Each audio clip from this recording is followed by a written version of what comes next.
33. ders hadisi zat-ı talibinden nahmeduhu ve nusalli ala rasulihil kerim. Kâlen nebiyyü sallallahu aleyhi ve sellem el-kebâiru el-işraku billah ve ukûkul valideyn ve katlun nefsi vel yeminul gamûs ev kema kâle aleyhissalatu vesselam. Peygamber Huda aleyhisselamın mübarek sözü ştada kebireler deyiptir. Günahları ulemalar iki bölüptürler. Nebi Huda aleyhisselam ştada el-kebair kebire günahlardan niparahim 4 tane günahın ştada tanaptır. İbn Abbas radıyallahu anhuma'da ben bir kitapta okudum. Soraptırlar. Çünkü başka bir hadiste kebire günahların hakkında 7'de bir yerde gelir. Ama İbn Abbas radıyallahu anhuma'dan bir soranla ne çeşit günah kebire 7 denem deyiptir, onunla 70 demadır deyiptir. Günah kebire diğerleri Allah tebarek ve teala'nın etme deyip aydınlatları. O şon idinle etsen bir azabi bardari Huday tebarek ve teala taraftan, şeriat taraftan bendelerin üstlerine tönkölyer. Şoları günah kebire değildir. Onun ulemalar günah kebire deyip bölüptürler, günah sagire deyiptirler. Bir falan günah, olukon günah, bu günah, küçük günah deyip o günahını küçültmeklik maksat yok. Belki şunu düşünürmeden çizeyim ki bazen bir günahlar boluyor ki şu günahını adam mortekep boluyor ama şu günahın hakkında devletin bereketine, sadakan bereketine, namazın bereketine, şu emeğiniz hayır hasenatın bereketine şu günah ne boluyor Allah tebarek ve teala şunu bedunu tövbe mağfiret koyuyor.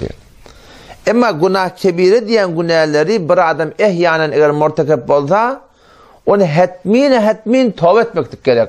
Eğer tövbe edilmese o günahlar bağışlanmıyor. Olukan gurunçta adam. O ulemalar yeni bir kaide ediptirler. Deyiptirler ki eğer bir adam günah sagir etti, günah sagiren 1 etti, 2 etti, 3 etti. Günah sagiranı evurlap etse o da kebire oluyor deyiptirler. Ve günah kebireni bir adam mortekep olup da iden tövbe etse o kebirelerini kalmıyor. Allah tebarek ve teala mağfiret ediptir. Yani iki taraftan da bir taraftan peyda bir taraftan derer. Günah kebire bir adam mortekep olup idiyana halsana tövbe etse Allah tebarek ve teala mağfiret. Ama günah sagira hem deyip bir adam bir günah sagiran evurlap etse şu ne olacak? Hot kebire olacak. Ez cümle ne mi günah? Günah sagiran mesalar beter aha diyor ne? Bir günah sagiran bir ne mi? Namehremi gözlemeklik. Yani yolun uğruna barıyardın, gözün burada da düşüyor, yüreğine düşüyor, şunu gözleyarsın. Bir gözün açıptır, evurlap gözleyarsın. Şu günah sagiran evurlap etmekten o da hotpuğa şunu günah kebirle tebdil etiyor, o şundan tövbe gerek yok, Huday tebarek ve teala başlayacak ediptir. Ama günah kebirle ne oluyor? Bedun tövbe Allah tebarek ve teala başlayacaklar. Yani sen hitabet o da günah diğerlerden ot mengdesin, sen ot öyüne bir süvüşçe bolup ot düşende neme, bir legem bolup ot düşende neme. O birbirine fark etiyor. Ama şu bir süvüşçe de eğer otlığına dursa, idine neme diyeten öyün ot veriyor da. O bir legem eğer ot bulup var öyün ortasına dökülünse, idiyanın söndürülse, o da otlığına kalmıyor. Zerrerin önüne geçiliyor. Şu taydan günah sagire deyip onu gişik bilip de naulbillah, ona cüret eder yalaktel. Hobinne baraydı. Nebi Huda aleyhisselam şu hadisinde 4 tane günah kebiren tanaptır.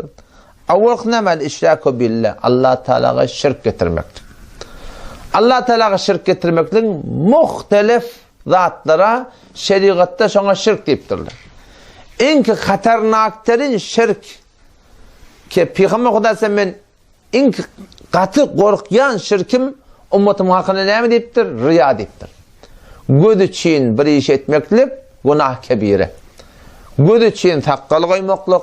Sen görüyordun ama şu ayet şişe başlarına adamdan enim atam deyip teyli hormat deyip idin arasındaki milletin kefine kalmayacak olup takkal koyuyor. Takkal koyuyor göz için. 40 günden sonra takkal teyliye göz için. Takkal ulutuya göz için. Sadaka veriye göz için. Ya sen şu an bazen kıyınlansak da bazı bizim aramızda taraf haza gidiptir denana.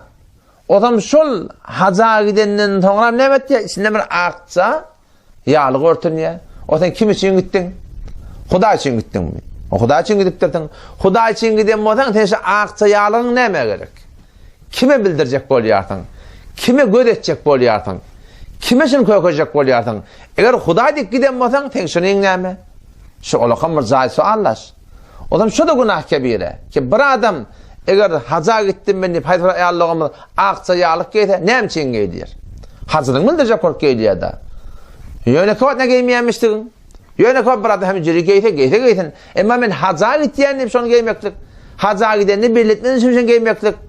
Haja gidipdir de muny geýmeýär diýdirmejek bolup geýmeklik.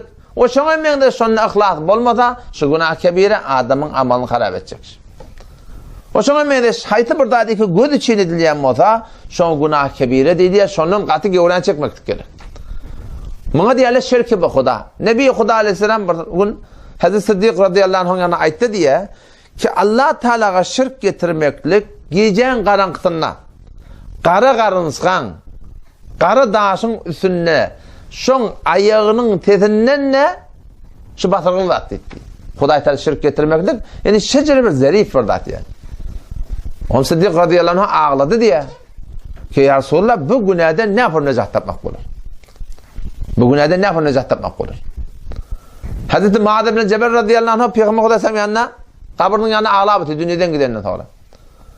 Adam şondan Hazreti Ömer geldi diýdi ýa "Ma ýobukika? Näme ağlatdy? Näme ağlap otyrdyň?" Onu şu kabryň eýetini eşitdim.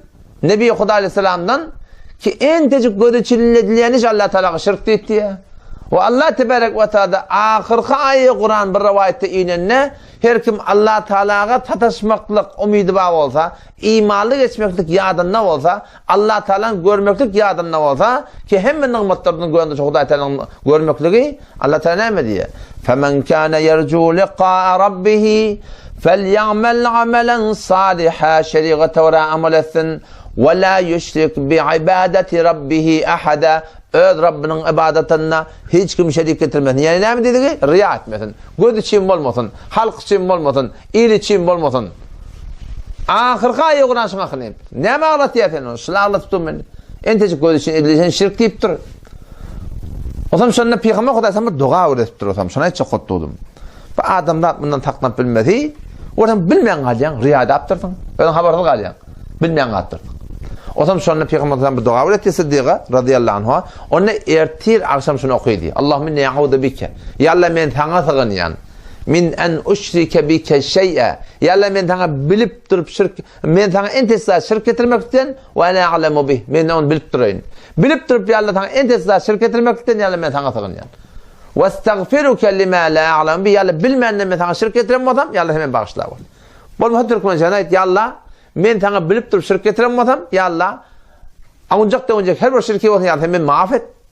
Ve ya Allah bilmenden taňa şirk getirmedem, ya Allah men maaf et. Ertine namazdan sonra ve akşam namazdan sonra Resulullah sallallahu aleyhi ve sellem şunu okuýmaklygy öğretipdir. Otam şu taýdan şu günah kebire hewre amallarymyzda habardar bolmaly, ihlas, şert-i makbuliyet. Wagty ki etýän işiň amalyň dogry, şu dogry bolandan sonra näme eger ihlasyň bolmasa Allah tebarek ve taala şonu kabul etmeýär.